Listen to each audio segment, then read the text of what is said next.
Und daraus folgt, dass Gewinnmaximierung zunächst kein moralischer Defekt ist, sondern ein Systemimperativ als Folge des Wettbewerbs.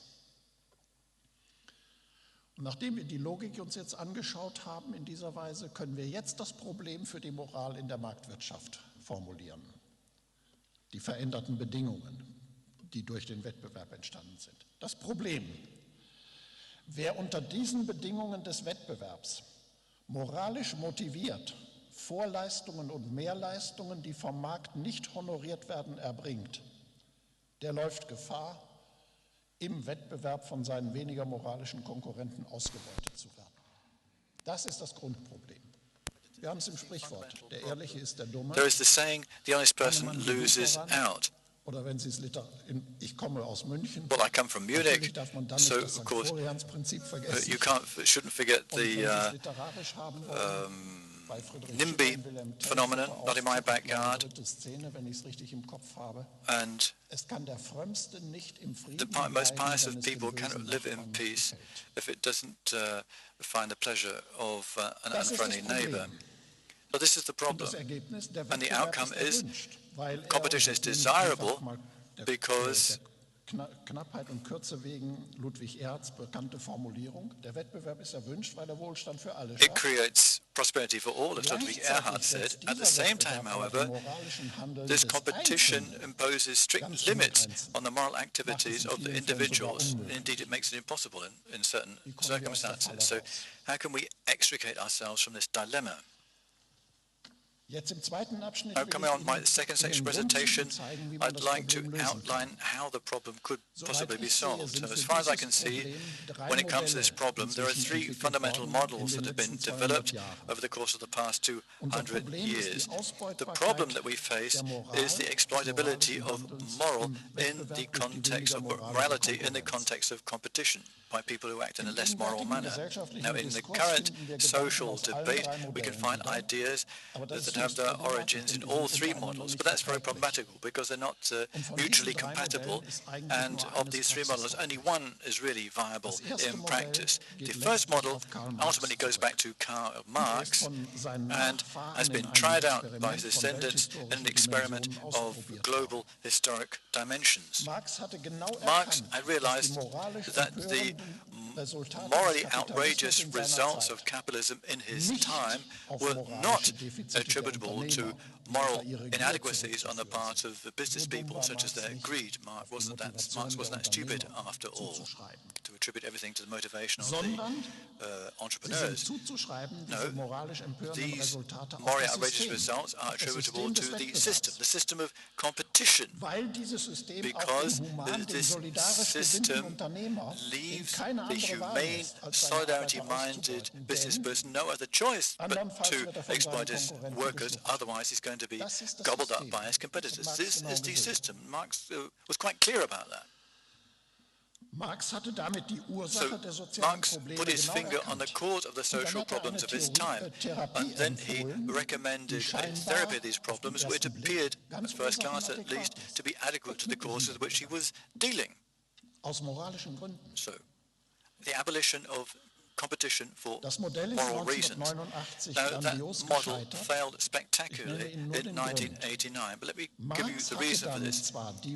Marx had avoided the problems for morality that were caused by competition, but at the same time, he throttled the positive effects of competition, and secondly, by doing that, he introduced different moral problems, as we can see in the form of dictatorship. Now, you might think that this model has been completely discredited since 1989, but that's far from being the case.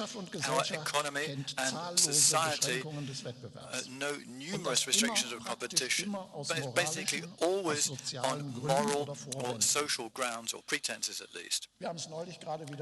We discussed it just recently. I don't know who actually said this, but this applies in particular to health and education. That must be bracketed out of the realm of competition. Companies providing what are called basic public services should also be spared too.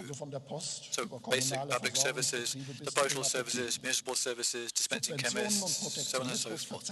Subsidies and protectionism distort competition, agriculture is largely spared, and there's also excessive protection against unfair dismissal and the civil service with tenure of teachers and professors. Perhaps I shouldn't say that because I'm a professor myself, but I have done. I've always been opposed to this civil service and the privileges for teachers and professors, but there's no prospect at all of being able to do away with the system here in Germany.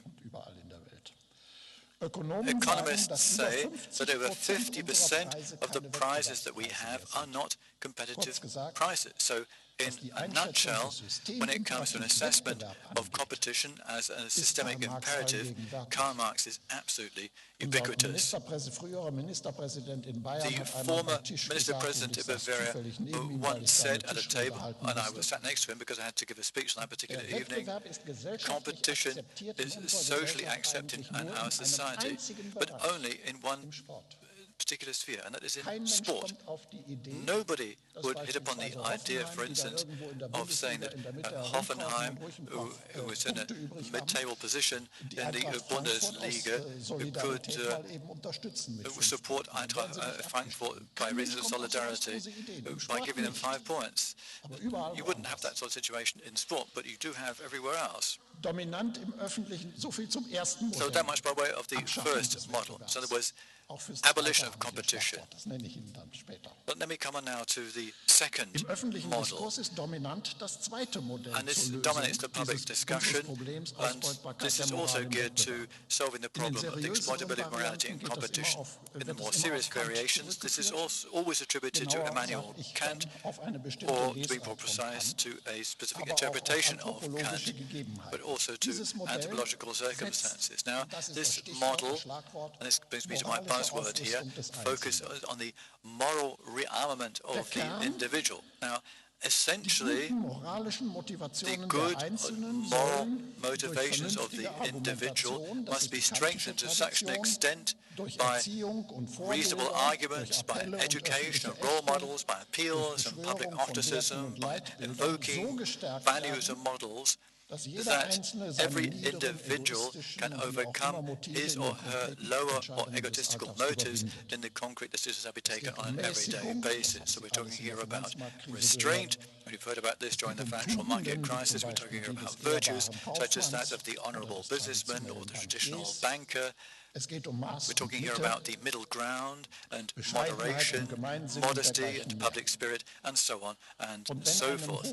And if a meritorious author like Hans Jonas then has doubts as to whether you can in reality rely on such things, that really every individual will do justice to his or her responsibility, and he has doubts about this, then and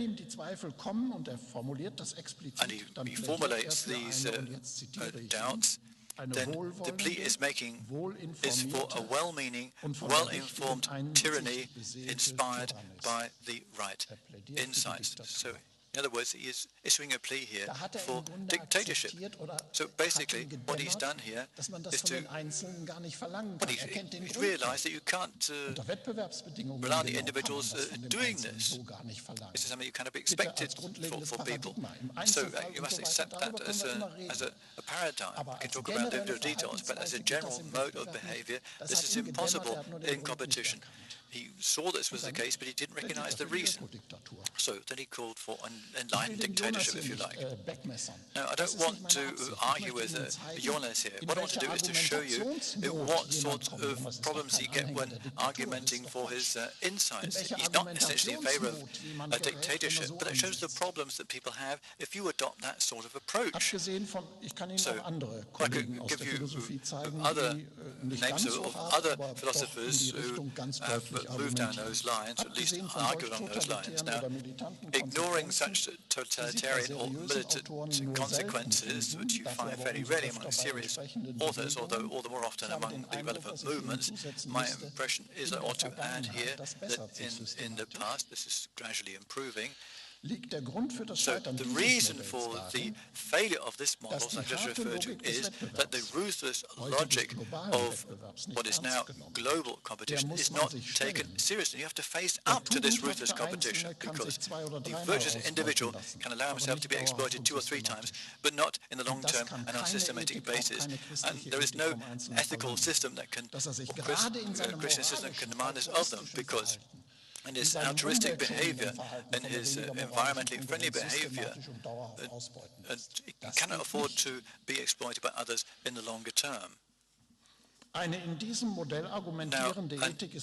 ethics that is argued for in this model is viable for a society without competition, i.e. for a pre-modern society, but not for a market economy or a global society that's organizing itself along market economy lines. So that much with regard to the model of the Individuum of the individual. From my point of view, only the third model is viable in practice. And this ultimately goes back to Adam Smith, and in a nutshell, it means competition, yes, but governed by rules and regulations. The most important theoretical instrument, to be very brief here, the most important theoretical instrument in this model is the distinction between actions and the conditions for those actions. That's a very abstract approach, but let me put it in a more simple form, referring to language of football. So the difference here between moves and rules of the game. The problem of the exploitability of moral advance and additional service is resolved by all the competitors being subjected to the same moral standards by dint of rules underpinned by actions, which are tantamount to the conditions for action, and because of these sanctions, no longer derive any advantage from violations of these standards. These sanctions, as it were, dispense with the advantage you gain by behaving in a less moral manner. That's the way things should look. Rules underpinned by sanctions are equally binding on all, although, of course, it may be the case that many a referee may overlook some transgressions. That, of course, always